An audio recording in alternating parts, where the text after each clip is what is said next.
Hi, good morning. You're listening to iAntique with Bruce, and I'm Bruce. Last week, we were talking about a book called A Fire of a Thousand Suns.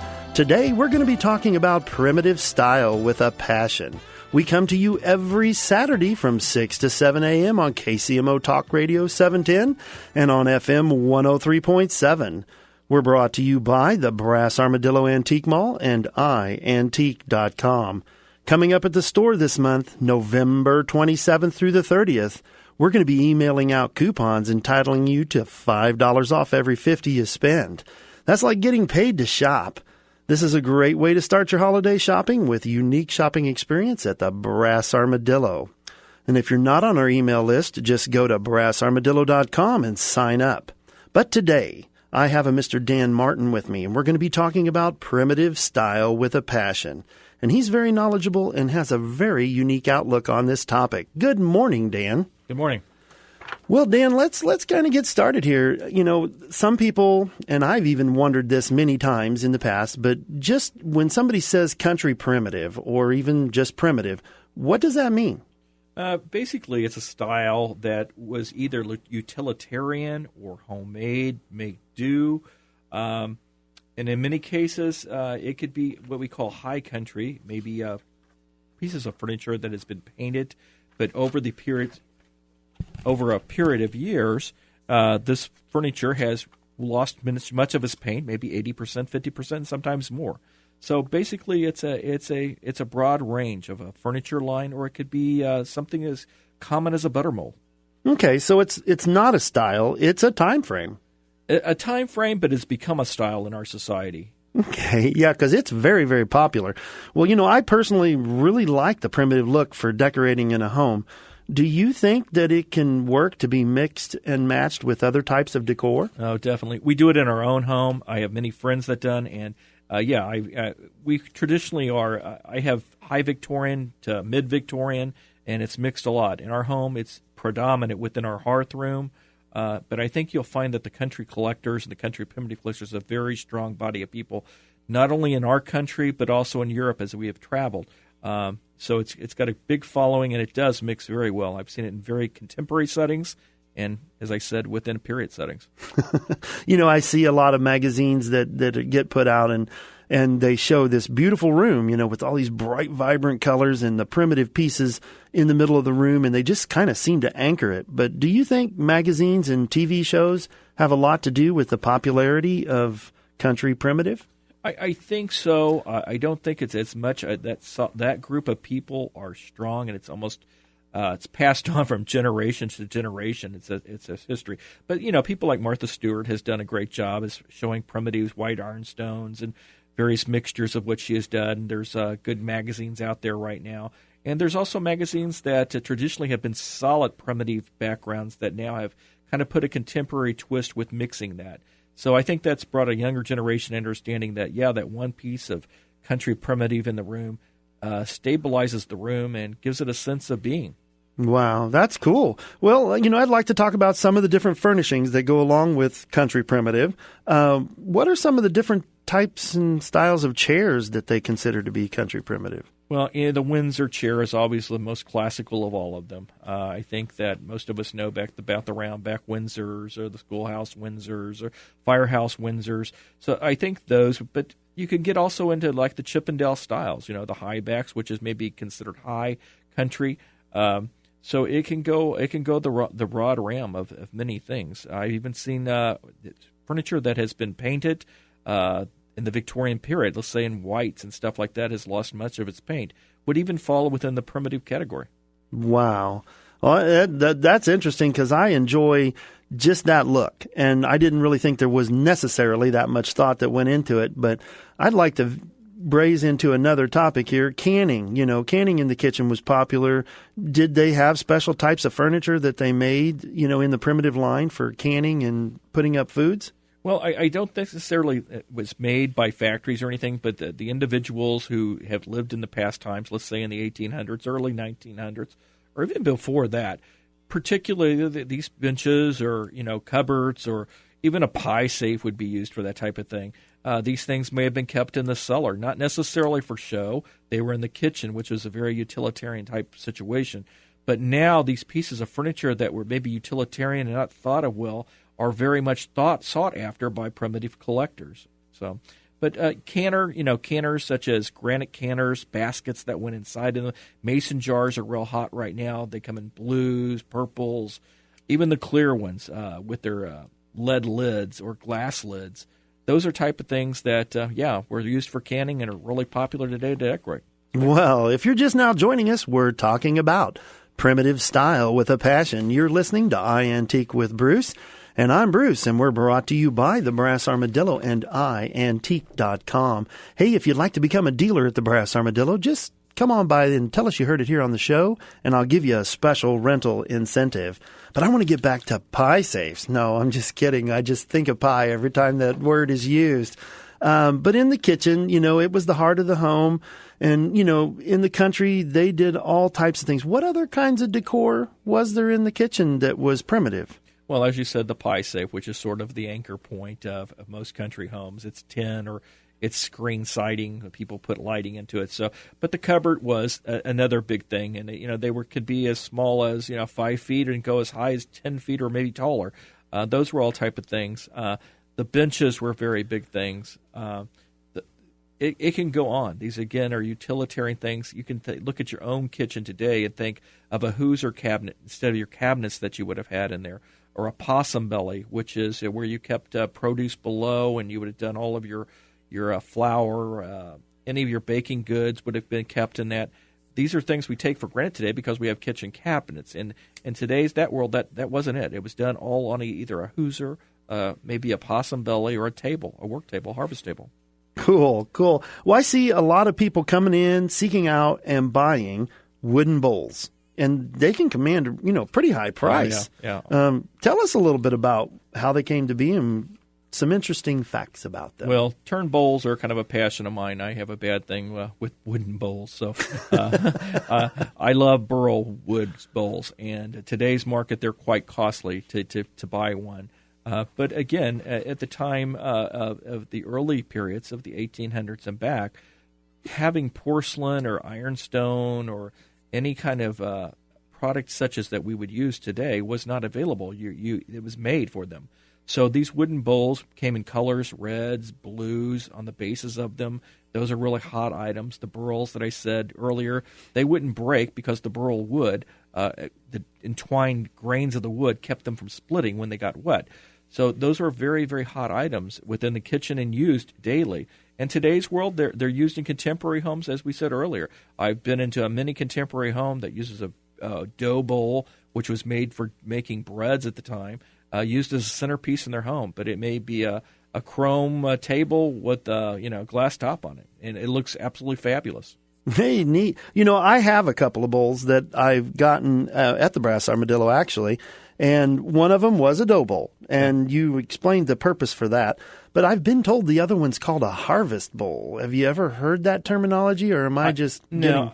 I think the harvest bowl is kind of a general term used. Again, my wife uses them today. She'll go out to the tomatoes or get okra or anything like that, and she'll snip it off and put it into the wooden bowls, and they're put on our house on the cabinets. So I think that was just it was a utilitarian thing. You didn't have to break when you went out to your garden, and that's why it's called a harvest bowl. Yeah, ours is really rather large, and it's square. Yeah. And it's beveled, and I was told that it's so that the produce could set up higher, and fan out and get more air to it, and That's correct. And set right there on your table until you're ready to use it. And I also have just to mention how good they are. I have an oak spoon that I've had for forever, man, and that thing is like a go-to spoon for anything we cook. We're the same way. Our kitchen has crocks with it with wooden spoons, and the wooden spoons are used 90% of the time for all of our cooking, actually. They hold up, they're durable, and again, it gets into that primitive country look. I love it. I love it. Well, you mentioned a term earlier, and maybe I'm rehashing stuff, but it was called terrene ware. Is that a term all by itself? Terrene ware, yeah, it definitely is. And it's a term more used in European countries than it is in ours. But country collectors would definitely know what terrene ware is. And it could be butter molds. It could be butter pats, meaning what you would pat a pattern into the butter with. It could be boxes. It can be the spoons that chuck. Anything that an individual would have made at that time That's what it is, basically out of wood. It's a terrainware. It can be stacked boxes. It's all part of the country look, and it could be painted or it could be natural wood. Yeah, and a lot of people, don't think about the butter churns and all the things they had to do, so having those little extras are really nice. Yep. Well, you're listening to iAntique with Bruce, and our show today is Primitive Style with a Passion. We're brought to you by the Brass Armadillo Antique Mall and iantique.com. That is iantique.com. And if you can follow us on Facebook at Kansas City Brass Armadillo. Coming up at our store this month, November is the month of football celebration. We're celebrating every Sunday with food, fun, and prizes. So stop by the Brass Armadillo and see what you can find. Next week's show will be called Sterling. It is silver, or is it better than gold? We're going to dig into collecting silver and find out what's hot in that collectible and how you can really make some money. But when we come back, we're going to be talking more about Primitive Style with a Passion. Your radio is set to talk. KCMO Talk Radio 710, now on FM at 103.7. Attention antique shoppers, if you're looking for the ultimate antique adventure, you will find it at the Brass Armadillo Antique Mall, just off I-70, between exits 21 and 24 in Grain Valley. We are the perfect place to stroll aisle after aisle of fine antiques and collectibles. Whether it's our fine antiques, vintage, or retro items, we have them all. Antiques are what we know at the Brass Armadillo. With hundreds of antique dealers and millions of items, it is a shopper's paradise. So come on out to the Brass Armadillo Antique Mall, just off I-70 between exits 21 and 24 in Grain Valley. We're open 9 to 9 every day. Come see what everybody's talking about. That's the word. We got everybody talking. Antiques are all we know. We got everybody talking. Everybody's talking about the Brass Armadillo. Brass Armadillo. Everybody's talking. Enjoy a gourmet inclusive vacation at El Dorado Spa Resorts and Hotels and Azul Hotels by Charisma when you book through Cruise Holidays of Kansas City. These luxurious properties are all located in the Riviera Maya, Mexico, and feature a la carte themed dining. No reservations required, unlimited premium beverages, beach and pool butlers, freshly grown produce in on-site greenhouse, amazing spa facilities, spacious suites including guaranteed connecting suites to accommodate family and group stays, amazing destination wedding locations including chapels, sky weddings, beachfront gazebos, and more. Azul Hotels by Charisma are family-friendly properties equipped with Fisher-Price co-branded family facilities and teen club. Our pack and play program features strollers, cribs, playpens, changing table, baby bottles, sterilizers, and Gerber gourmet food. Receive great benefits if you book today. Call Cruise Holidays of Kansas City, 816-505-1500 to plan your gourmet inclusive getaway and receive free upgrades, romantic candlelight dinners on the beach, spa treatments, and more. That's Cruise Holidays of Kansas City, 816-505-1500 or online at cruiseholidays.kc.com. All right, by now you've either climbed the ladder, risking life and limb to clean the gutters, or you haven't. And if you did, don't tell me the thought of falling off that ladder and winding up in the hospital didn't cross your mind. And if you haven't cleaned out your gutters yet, don't tell me you haven't thought about it, dreaded it, and put it off. Well, either way, it's time to call LeafGuard right now. Hey, this is Greg Knapp for LeafGuard. LeafGuard is a patented one-piece covered gutter system. It lets the water in and keeps the leaves and debris out. And it's got a lifetime transferable no-clog warranty. If it ever does clog or has any problems, LeafGuard will come out and clean it for free. Now, I've seen this gutter in action, and let me tell you, it is amazing. We're just weeks away from snow and ice here in the KC area. Don't put the call off any longer. Set up your free gutter analysis and get 60% off labor and a $100 gas card with a whole home gutter system. You can even get special financing with no payments and no interest for 12 months for qualified buyers. 913-204-0001, 913-204-0001. It's 913-204-0001 for LeafGuard. Hey, it's Mike Aubrey, the real estate expert. I spend a lot of time driving through neighborhoods. Guess what I see? Lost, confused homeowners. There's one now, driving in circles. Hey, pal, need some help? I've been looking for a better mortgage, but I'm not getting anywhere. They're searching and searching for refinancing.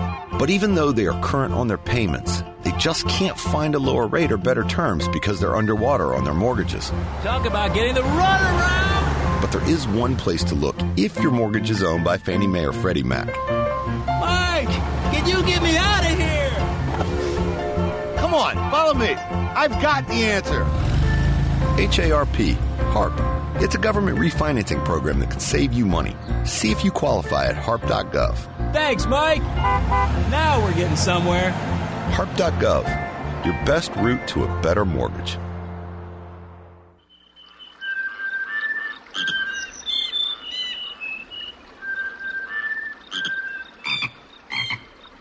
Happy birthday, dear Smokey. Happy birthday, Smokey Bear. The great outdoors and everyone in it thanks you for 70 years of wildfire prevention. For safety tips, visit SmokeyBear.com. Brought to you by the U.S. Forest Service, your state foresters, and the Ad Council. When you're ready to get it right, get KCMO Talk Radio 710 now at 103.7 FM. Kansas City. Welcome back. You're listening to iAntique with Bruce, and I'm your host, Bruce Linecooler. We come to you every Saturday from 6 to 7 a.m. on KCMO Talk Radio 710 and on FM 103.7. Our show today is Primitive Style with a Passion, and we're sponsored by Brass Armadillo and iAntique.com. Coming up next week, we're going to be talking about sterling. Is it silver or better than gold? But when we left off, I was talking to Dan about country primitives, and we were in the kitchen, but also in the kitchen, and I've got this feel for people coming in here lately at the Brass Armadillo looking for all different types of boxes. And I know they're very primitive. Can you tell me about some of those? Yeah. Today's market, I think we're getting a lot of crate stuff, and it doesn't necessarily have to be from the 1800s. We're talking stuff from the 60s and handmade crates that they're using for the end tables, for just basic storage in the loft apartments, but they're very, very, very hot right now. But getting into the more the primitive side of it, yeah, you could get into wood basket or wood boxes, which were actually used by the fireplace or the wood stove to store wood.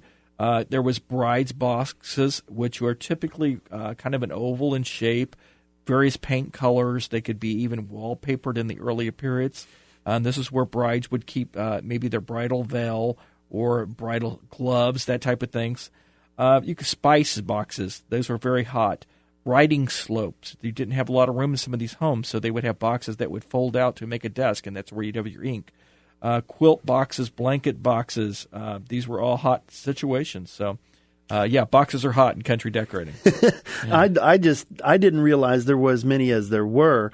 But why did they have to use boxes for food storage? Boxes made out of wood. Well, if we think about it, insects were really big. People did not have screens. Rodents would be a problem too. So the boxes would pyramid. If you look at some of these older boxes, you'll actually see holes in them. And that is where a rodent would have actually tried to get into it. You find them in pie safes a lot, but in small boxes where they kept spices or something, you'll see small holes to where actually they did make their way in. Oh, wow. Well, I have this vision and memory of my grandmother's kitchen, and there she always had a flour bin that was built right in. And she had the ears like you wouldn't believe. She could hear from the living room if I opened that flour bin, because she always hid things in there. And I was like, she would get out of there. Yeah, we use the same thing. We don't keep flowers in ours anymore, but now it's a file cabinet. So, So other types of boxes were also used. And I think as we were chatting back and forth, you referred to them as trunks and Yes. country primitive time frame trunks. What were some of those? Yeah, you can get into camelbacks or flat tops, but again, these were things, since they did not have luggage, you would actually pack them up, and you could either use them for storage in your home, or if you did travel, you would put them onto a wagon or whatever, and it would travel with you. Cool. Well, I understand that in country primitives, there's a thing called sugar buckets. Exactly. What was their purpose, or tell us about them? Another hot item. Sugar buckets come in various sizes. I've seen them up to 20 inches in height and probably a foot in diameter, a little larger, and can go up to 6 inches. But these were buckets that were staved and basically with a wooden top handle, or it could be a rope handle. And when you would go to the store, if you were lucky enough, you would take this bucket and then you would actually dish it out to you, or they actually were cylinders that they could put into those buckets for you. So again, you didn't go to the grocery store every day or once a week. You might have made it once every 6 months. So they had to last, and that's where you would store your sugar at, within those sugar buckets. Also, kind of within that realm, in a very, very, very hot country primitive, is what's called a southern sugar chest. And a sugar chest in those days was very valuable. Sugar was a hot commodity, so it was kept under lock and key. So, again, with the sugar buckets, kind of go with the sugar chest in the South. Well, I'll tell you, if you're just now joining us, we're talking about primitive style with a passion. You're listening to iAntique with Bruce, and we're brought to you by the Brass Armadillo and iAntique.com. So if you'd like to become a dealer at the Brass Armadillo, just come on by and see me. Say, hey, Bruce, I heard you on the show, and I'll tell you what, I'm going to give you a special rental incentive. So sugar boxes, sugar buckets. Why are they still hot today? I mean, you don't go to your store and buy sugar that way today. No, but they look good. If you think about some of the paints that's on them, the blues, the reds, the greens, or even in the beautiful walnut patinas, how they get. So they look good, just stacked up by the fireplace or up on a bench or something like that. It's just a very eye-appealing thing. And I've met many people who do not collect country primitives, but you'll go into their homes and they'll have sugar buckets. Don't know why it is, but it's always been that way. They are. And sometimes it's the size. My mother has one, and my wife both have one that they just love because they're a small. Each of theirs are different sizes, but they're small and they're just cute. Exactly, and I've seen people actually put their sewing stuff in them. They're next to a chair, so they use it as a sewing basket. Awesome. Well, country primitive rugs came in all types, In fact, my mom, always was very proud of this one she had. It was made out of rags. Yes. Can you tell us about some of the country primitive rugs? Yeah, rug rags were very, very popular. Back in the 1920s and even the 30s, obviously during the height of the Depressionary periods, people kept all of their clothing, and as it demanded, you would make them into a rag rug. It goes back further than that. People had always done that. It was just a tradition that got passed up back that far. But it's just pretty to see the multiple fabric colors of how they ring out. But you get into other rugs, such as the heirloom rugs, where you get back into the 1700s and the 1800s, and they had looms, and they would put animals on them, houses on them. Sometimes I've even seen what we call like a sampler with the alphabetics on it. And, you may have a house on it or a river on it, but very artistic, and they're not used as rugs necessarily today. They're put up on the wall that pride of place. Well, were there other things that they used to clean the floors or cover the floors with? Yeah, the oilcloth was a really big thing situation, and the oilcloths, they do make them today. Instead of you couldn't afford a rug or you didn't make a rug, a person would do a pattern on what was called an oilcloth, and that would be placed underneath the table, just as we use a rug today to protect the floor. So. Wow, well, that's neat. That's neat. I never given much thought that those kinds of things would be collectible today, and it was just really just to cover the floor. Yeah, as rugs are. Exactly. But I'd like to talk about one of the items that I think is one of the most popular items in country primitive decor line, and that'd be quilts. What can you share with us about that? Yeah, quilts is one of those through the history of people. I recall my own mother and a neighbor sitting around a quilting frame and quilting during the winter months. And that was passed down from her mothers and their mothers before them. So it's one of those pride of places. I know my own wife inherited many 18th century quilts from her family, which are never used and kept in storage, but they're just artistic pieces that women have made through the period of history. And, you got patterns such as the wedding ring, you've got postage stamp, you've got Lone Stars, and it goes on and on. The Amish are renowned for making them also. The craftsmanship of how tight the stitch is per inch, and what they used to do as far as patterns onto them is just it's artwork within itself. And people use them on the walls. We're going to have to get back to that. You're listening to iAntique with Bruce, and we're brought to you by the Brass Armadillo. Coming up this month at the store, November 27th through November 30th. We're going to be emailing a coupon out entitling you to $5 off of every $50 you spend. It's like getting paid to shop at the Brass Armadillo, and this is a great way to start your holiday shopping. And if you're not on our list, just go to brassarmadillo.com and sign up. After the break, we're going to talk more with Dan about primitive style with a passion. Remember, it doesn't make any difference what you collect or what aspect of the antique business you are in. You're going to learn something here today and every Saturday. Come on over to the store located in Grain Valley, Missouri. I'd love to see you there.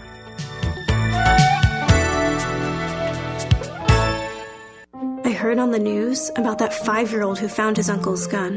The kid didn't know it was loaded. I heard on the news about that 14-year-old girl who was bullied online for like a year. She couldn't take it anymore, so she got her dad's gun from his nightstand. I heard on the news about that guy who broke into someone's house, stole a gun from the hall closet. He accidentally shot his cousin in the head. She killed herself. And later, killed the owner of the store he was trying to rob. If you own a gun, you have a full-time responsibility. Fox News Radio, I'm Lillian Wu. The president's health care law getting more scrutiny from the Supreme Court, which has agreed to hear a new challenge. The question, who is eligible for subsidies to help afford health plan premiums? Opponents argue the legislation only authorizes tax credits on plans purchased through state-run exchanges and not the more than 30 states using the federal marketplace. Fox Radio's Jared Halper in the White House promising a vigorous defense. Another teen hurt in last month's Seattle area school shooting has died. Andrew Freiberg was among 5 classmates targeted and shot by 14-year-old Jalen Freiberg. Andrew, a cousin of the shooter, had been in critical condition with a head wound. He passed away Friday evening at Harborview Medical Center. The 15-year-old, as well as Gia Soriano, Zoe Galasso, and Shaylee Chuckle-Naskett, all 14, were either killed or died of their wounds. Fox Radio's Karen McHugh, the gunman, killed himself. Fox News, we report, you decide. The KCMO forecast from KCTV5. Temperatures overnight will fall into the upper 40s as winds turn to the northwest under partly cloudy skies. Saturday will bring plenty of sunshine. It's going to be a cooler afternoon with highs in the lower 50s and northwest winds 10 to 20 miles per hour. I'm KCTV5 meteorologist Haley Schulman. Attention antique shoppers, if you're looking for the ultimate antique adventure, you will find it at the Brass Armadillo Antique Mall, just off I-70 between exits 21 and 24 in Grain Valley. We are the perfect place to stroll aisle after aisle of fine antiques and collectibles. Whether it's our fine antiques, vintage, or retro items, we have them all. Antiques are what we know at the Brass Armadillo. With hundreds of antique dealers and millions of items, it is a shopper's paradise. So come on out to the Brass Armadillo Antique Mall, just off I-70 between exits 21 and 24 in Grain Valley. We're open 9 to 9 every day. Come see what everybody's talking about. That's the word. We got everybody talking. Antiques are all we know. We got everybody talking. Everybody's talking about the Brass Armadillo. Brass Armadillo. Everybody's talking. Dick Wilson here with Dave Dickens of J.C. Grayson in Overland Park. Dave, I know a lot of my listeners have already called you to get your report on the 9 investment pitfalls. What's the most important one to avoid? You know, Dick, number 3 is taking too much risk with your investments. Mm-hmm. We see a lot of people who drive their portfolios way too fast in the good times, and then they can't handle the speed when the road gets bumpy, or they fall asleep at the wheel. Mm-hmm. The problem is there's no obvious speedometer on an investment portfolio, so they don't really know how much risk they're taking. So how do we fix that? Well, you simply must know how fast you're driving your investments, especially if you're age 50 and older. You absolutely cannot afford to run off the road at that stage in your life. Yeah. Dick, for your listeners, I'll commit to doing an initial checkup at no cost or obligation, show them how fast they're driving their investments, and discuss a strategy or two about how to get things under control. How do we get started? Well, if they call my office at 913-317-1414 and say they heard about this from you, we'll get them started. That's great. And we're online at coveryourssetskc.com. I chose Minimally Invasive Surgery Hospital because I felt like I could have the hands-on, one-on-one experience with the doctors, and the staff was very supportive. Michelle on Minimally Invasive Surgery Hospital. The knowledge, the bedside manner, the ability to be able to go to them and ask them any questions and get the answers that I needed that made me feel my health was their number one priority. Minimally Invasive Surgery Hospital holds free weight loss seminars on Saturdays. Going into surgery, I was excited, anxious, but I knew there was a support system waiting to embrace me. Attend a free weight loss seminar, Saturday, November 8th. After the surgery, there was monthly nutritional meetings, there was support groups. The doctors cared enough to call me. I knew I was a priority before, during, and after the surgery. Call 913-322-7401 or lapluz.com. KCMO, Serious Times, time for serious talk. KCMO Talk Radio 710, now on FM at 103.7. KCMO, Kansas City. KCMO Talk Radio 710. Now on FM at 103.7. Now you can hear the biggest names in talk radio on FM. This is KCMO. Welcome back. You're listening to iAntique with Bruce, and the title of our show today, Primitive Style with a Passion. But next week, we're going to do a whole show on sterling. Is it silver or is it better than gold? We come to you every Saturday from 6 to 7 a.m. on KCMO Talk Radio 710 and on FM 103.7. We're brought to you by Brass Armadillo Antique Mall and iAntique.com. And if you have any questions, comments, or photos that you'd like to share, just go to iAntique.com and click on the Ask Bruce button. And I'll get back to you in due time. But we were in the middle of quilts, and I tell you, it's one of my favorites. I have always liked them. You know, I remember sitting underneath my grandmother's quilting circles loom, watching those ladies stick those little needles through them and put together the pattern and the design. And it's amazing to me because I can tell when a quilt's hand done or when it's machine done. Oh, yeah. But not a lot of people can. And tell us what, your opinion is about all that. No, you see a lot of stuff coming from overseas today that it gives the impression of what looks like hand stitching. But if you look look closely, you do not get, the inches of stitching in between there. It's just kind of a loose stitch. Doesn't look like a machine stitch. But you definitely can tell when people put quality in them. Even in today's world, in the Amish world, as they start producing more quilts for the market, the quality that you've seen back from the 1920s onward, that's not there any longer. That's just making these quilts become higher and higher in the antique world because of the quality. They are pieces of art, as you said earlier. You remember your grandmother doing this, and if you've probably seen what it took to make those as far as laying out patterns and situations. But the colors are just vibrant on them, and be it man or women, you find that this is a broad market where people are collecting, and it's hot. Yeah, they like the material. My grandmother always made us a quilt, a baby quilt when there were babies born, which I don't remember my baby quilt. Sure. And then when we went off away from home, she would make us another quilt. And so I have a few, and I'm amazed at the amount of work that had to go into making those quilts, from the piecing till you even get to just where they do the stitching. Oh, exactly. Yeah, the placing of the patterns alone to get them to come out like a canvassed picture or something. It is a lot of work. Churches did a lot too. You had to have quilting bees where ladies would gather at the church and quilt certain stretches. It could be during the war periods of World War I, World War II, or before even the Revolutionary War.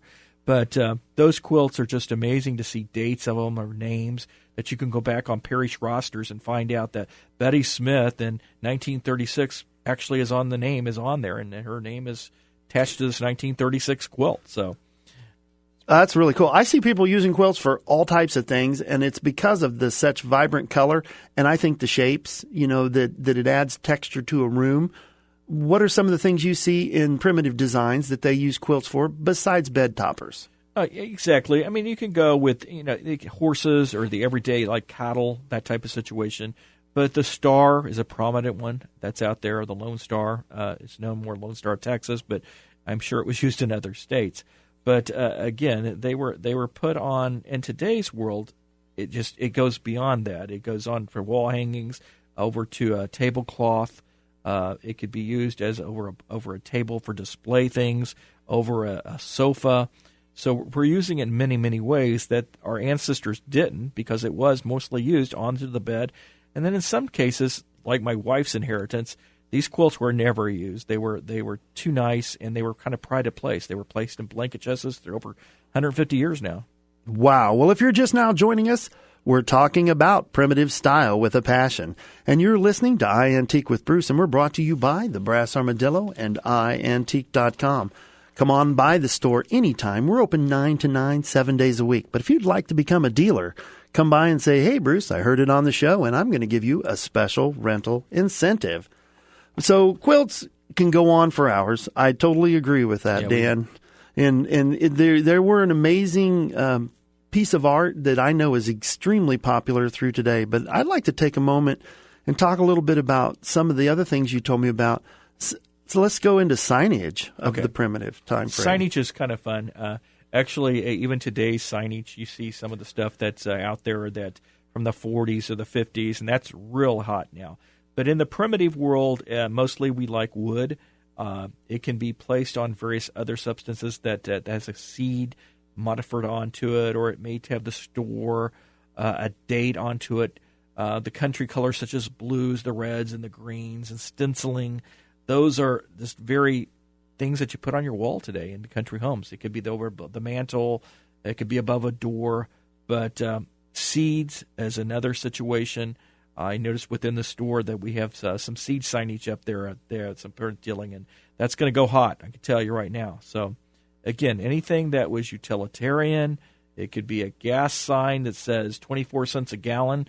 Those are hot, and country people like to put them in their home. Yeah, I collect, and not to digress, but I do collect ephemera, and one of the things I find interesting is the content. Exactly. It makes all the difference in the world. And on those signs, if you have a photograph with an old car in it and a gas station sign that says 23 cents a gallon and an old gentleman dressed in appropriate clothing, that photo's worth lots more than one that just has a sign. Oh, exactly. Take store situation. It says general store, bread, baked goods, whatever it may be.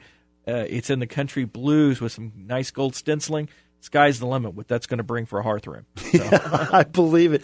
Well, I have a dealer at the Brass Armadillo that has a case full of nothing but vintage seed packets. Yes. And, seed packets, who would have thought? Little paper seed packets. But you look at the graphics on those, it is so much better than they do today. It is really artwork within itself. People are framing them up. My own wife's done this within our home. So, they are hot. Very hot. Oh, he's got a great price on them, and I get people who come by and they'll just pick it. And you're right. Yeah. I cannot believe the graphics on those and the colors vibrant. Exactly. And I can see them doing it. It's artwork. I've actually seen them enlarged. People buy them, they have them enlarged into photos, and they're beautiful on walls. Oh, wow. Yeah. I think that would be a cool way to hang them in your home. Oh, they are, yeah. Well, I see all types of general store displays as being very collectible, and, they command a very high price. Yes. Do you have any thoughts on that? Yeah, well, anything that's got like the glass fronts on them and some oak wood, or it could be mahogany, where they wouldn't be explored, maybe their candies or their baked goods. People are after that type of stuff because it's not made anymore. You look at the beautiful waved glass onto it, maybe some color, some stenciling again on those display cabinets. Absolutely fabulous. And again, most homes today have hearth rims that can handle that. Yeah, I find it very interesting that even at the general store, we think that you go to the freezer section at the grocery store, or you go to the dry goods section and everything's sealed up in a tightly glued up box. Right. The old general stores there didn't have that luxury. Everything was either in a barrel, yes, or in one of those display cases. Well, I had a little taste of that in the last 3 weeks. We just came back from England, and some of the small towns, it was neat to see actually bakers having baker cabinets and people going to get their bread at the bakery, not the supermarket. And these were the typical things. The meat market, which is only heard of today in most towns, beautiful display cabinets with beautiful meat. It inspired you to buy the meat, actually. Yeah. So it's a little bit we've lost here, the great supermarkets that we have and have anything we want. The part of the presentation's gone. Oh, exactly. And I think that, they're not going to go make more of those because there's not a market for them. Exactly. So when you find those, and them surviving was the biggest thing I think that, really increased their value. Oh, yeah. Well, I'll tell you what, remember, here's what we can do for you. If you love antiques and you love to look for antiques, put that together and you have the start of a fun and exciting business. The Brass Armadillo can help with just that. We'll be able to take care of all the business details, and you only need to stop in and select your booth or showcase to get started. We make it very simple. You can start a business for less than $100 per month. Well, when we return, we're going to hear some more about primitive style with a passion. You're listening to iAntique with Bruce. I'm Bruce, and we're brought to you by the Brass Armadillo and iAntique.com. Coming up next week, we're going to do a whole show devoted to sterling.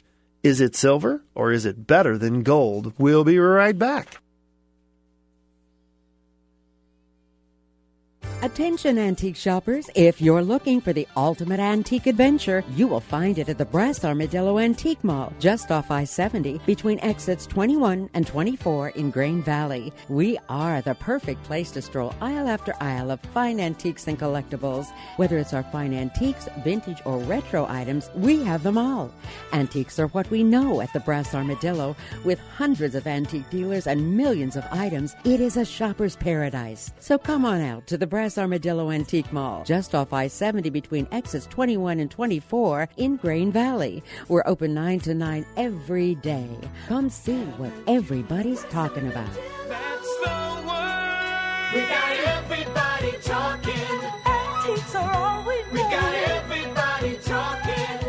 Everybody's talking about the Brass Armadillo. Brass Armadillo. Everybody's talking. I'm Lex Friedman. I run my own business, so I know from experience, hiring new employees can be tough. Posting your job in one place isn't enough to find quality candidates. If you want to find the perfect hire, you need to post your job on all the top job sites, and now you can.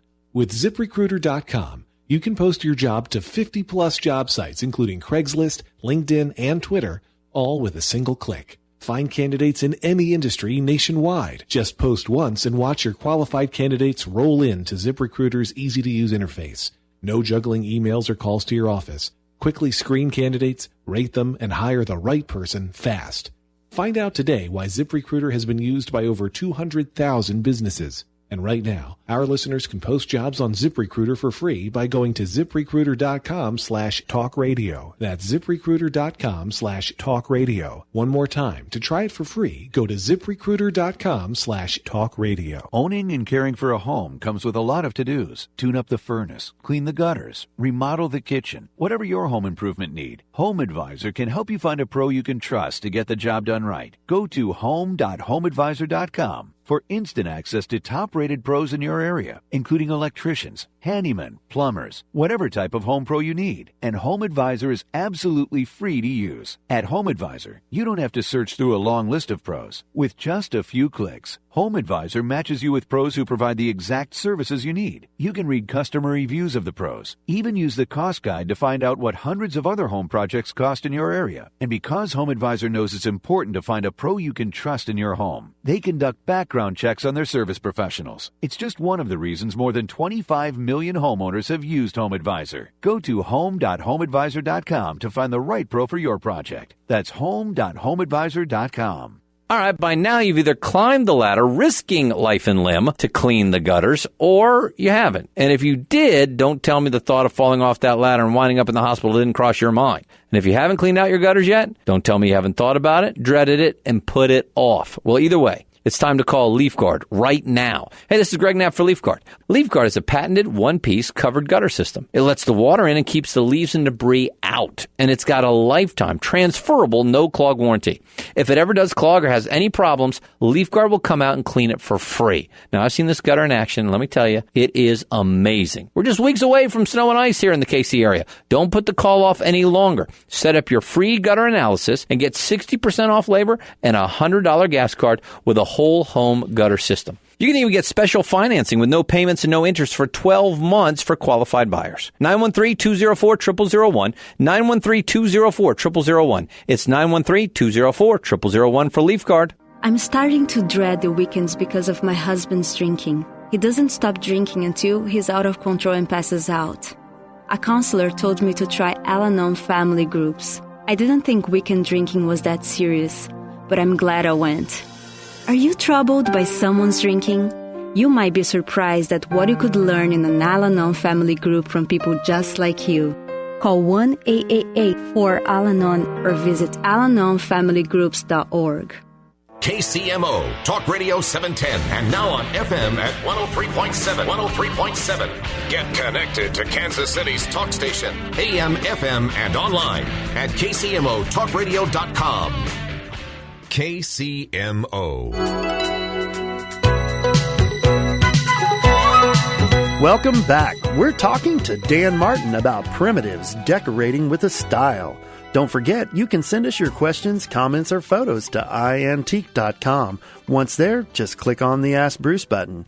We come to you every Saturday morning from 6 to 7 a.m., but I'd like to meet you some other time. I've been the general manager at the Brass Armadillo for almost 16 years now, and we're located in Grain Valley, Missouri, between exits 21 and 24. That's right. I had to think there for a moment. We're open 9 to 9, 7 days a week, 364 days a year. Remember, it's the best place for the best value. We'd like you to come on by and see what you can find. But we're talking to Dan Martin about primitives, decorating with a style, Dan. But we've been through the kitchen, we've been through the quilts. I want to get into some of the unique smalls. I call them smalls that people really like to get into and collect. We talked about canning, but they did most of their canning in the primitive time frame in something different than we're used to today. Correct. What'd they have? Stoneware crocks.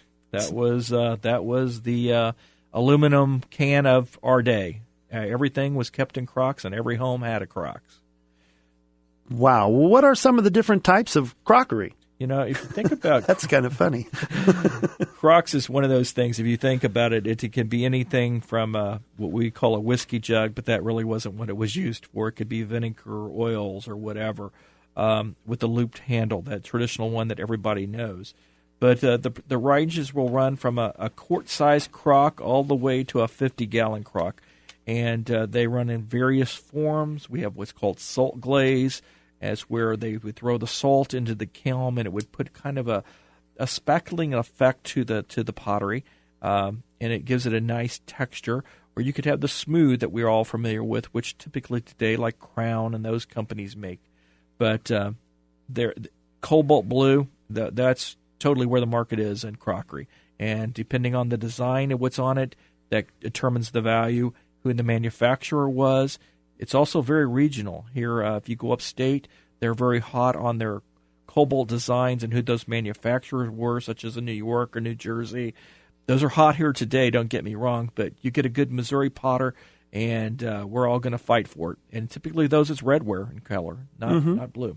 So why did they make the crocks in so many different sizes? I mean, because there's like a myriad of them out there. Yeah. Again, it may be just something as common that you would have put your flour in instead of a box. It could be pickles. It could be okra. It could be anything that came out of the garden. It could be also packed meats. At that time, he was talking about the 50-gallon earlier here. They would pack meats in salt at that time. So in turn, you would pack the meats all down into this crockware. You cover the top with crock, and so everything was salted down, so it's not going to ruin. And you would just grab it out of the crock, the large 50-gallon crocks. I know. I saw one of those one time. I was amazed. I was like, that crock is huge. It looks like a 55-gallon drum. Put a kid in there and hide it. So they actually processed meat in those, size. They would do curings of meat. Also, like large stores would do pickles. So you could think, many, many pickles would be in that thing. I think you could put a whole garden of pickles in that thing. Well, that's amazing. But I bet they didn't survive very well in the bigger sizes like that. Did they? I wasn't in that period, but again, it was the most commonly thing used. I mean, there was curing boxes. We talked about boxes earlier, but crocks, if you think about it, was a situation that was glazed. So probably sanitarily, it was better to have them in the crocks than they were actually in boxes, curing boxes. I can see that because the moisture is contained exactly in the crocks. Yep. In the boxes, the moisture would either leach out or come back in it, right? Exactly. And that was much more, especially with dry goods like flours and sugars. They needed something that could seal up as red, but still breathe. Right. So, exactly. I understand. Wow, it's amazing what they were able to put together and what they were able to do. Well, if you're just now joining us, we're talking about primitive style with a passion. You're listening to iAntique with Bruce, and we're brought to you by the Brass Armadillo and iAntique.com. Hey, if you'd like to become a dealer, come by and see me. I'd sure like to do nothing more than say hello or get you set up as a dealer at the Brass Armadillo Antique Mall. If you mentioned you heard it here on the show, I'm going to give you a special rental incentive. But, Dan, I have a lot of customers looking for one particular manufacturer, that comes to a crock in their collection, and it's got to be this manufacturer. Do manufacturer marks make it different for crocks value? Yes, it does. Bruce, actually, we had a client of ours, called me. One of your salespeople had him call me. They had a particular crock that he wanted out of my booth, and it was made by a manufacturer up in Iowa. And a nice cobalt design on it, not a real common potter. But anyway, he was very interested in if I had any more of them. So, yeah, people do collect potters, and I appreciate that salesperson making that contact because now I know to look out for this customer. Yeah. Well, and Red Wing is one of the popular brands. Especially around here. Is it just regionally that it's so popular, or did they make just better Crocs? It's came into its own. I think from Minnesota on down here, it is more common. Again, people think of Red Wing with just that red wing on the front of it. But Red Wing in the earlier periods made the beautiful cobalt designs that we were talking about, such as the birds or flowers on those Crocs. And those are really sought after. Not that the other Red Wings aren't, but they're looking for those real early ones. I learned something here today. Yeah. Let me tell you. I didn't realize that they made other logos other than the cool, looked like a Harley wing or something like that. Yeah, that's what we're all familiar with. Well, you mentioned cobalt blue, and I know they come in tan. Were there any other colors that the Crocs came in? Oh, yeah. You get into southern pottery, and it depends on the clay that which they were produced from, but you can get some really nice glaze patterns on them. Ostrich skin, which it looks like ostrich, had the little bumps all over them. Southern pottery is very hot. There wasn't a lot of potters in the South, and that demands premium prices also. Big Southern collection. Again, it's like the northern people with the New Jerseys looking for their blue with maybe a chicken or an eagle on it or a bear or something like that. Those will bring top dollars. But the salt glazed market in general, or crockware in general, has stayed solid in every kind of economy. It's got a following in country. It's got a following in croc collectors. It's a tough market to buy in. Wow. So the salt glaze literally changes the colors on it. Exactly. It's kind of like when they work with glass and they put different chemicals in there. It can literally change the whole color or look of the glass. Exactly. That is amazing. Well, I don't have a whole lot of time left, but I want to talk about in the kitchen crock bowls. Yes. Now those were they colored differently, or did they use the same techniques on those with the salt glazing? You could find it in the typical traditional salt glazed crocks, which I have a preference for with the blue designs. But no, there was yellow ware, there was striped ware. It goes on. I mean, even into the 1930s or 40s with Fiesta, which is still very hot, another category of its own. There was mixing bowls and bowl for every purpose in there. So it was before Tupperware. Yeah, so they started moving from the wood to the stoneware to the crockware, and then they added paints to them and made them. But painting is amazing how it changes the look or the appearance of something. And I get people today who get into all kinds of primitive things, and they just want that one piece with that real sage look. Would you find that yourself? Oh yeah, definitely. Again, it's that one thing that you know that the artist or the manufacturer didn't make many of them. Many times it's the end of the day. The potter was going to use up that last bit of clay, and he used his artistic or lack of artistic ability sometimes. But that's the one up, and we're all looking for it. Yeah, I tell you, well, I really appreciate you coming by today because it's been a whole lot of fun. Next week's show is going to be on sterling. Is it silver or is it better than gold? You're listening to iAntique with Bruce, and we're sponsored by the Brass Armadillo and iAntique.com. Remember that it doesn't make any difference what you collect or what aspect of the antique business you are in. You're going to learn something here today and every Saturday from 6 to 7 a.m. I'd like to invite you to stop by our store located just off of I-70 between exits 21 and 24. I, for one, would really like to see you there. And if you're thinking about antiques as a business, the Brass Armadillo is the perfect outlet. And I, for one, would love to make you a part of our family.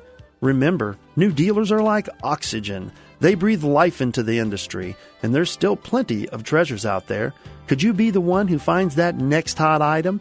Go ahead, take a retro road trip to the Brass Armadillo Antique Mall and join us for a vintage adventure. It's the best place with the best value.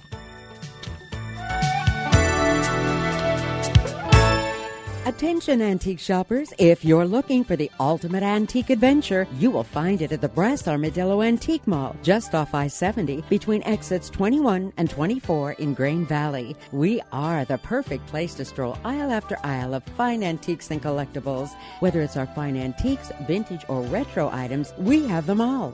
Antiques are what we know at the Brass Armadillo. With hundreds of antique dealers and millions of items, it is a shopper's paradise. So come on out to the Brass Brass Armadillo Antique Mall, just off I-70 between exits 21 and 24 in Grain Valley. We're open 9 to 9 every day. Come see what everybody's talking about. That's the word. We got everybody talking. Antiques are all we know. We got everybody talking. Everybody's talking about the Brass Armadillo.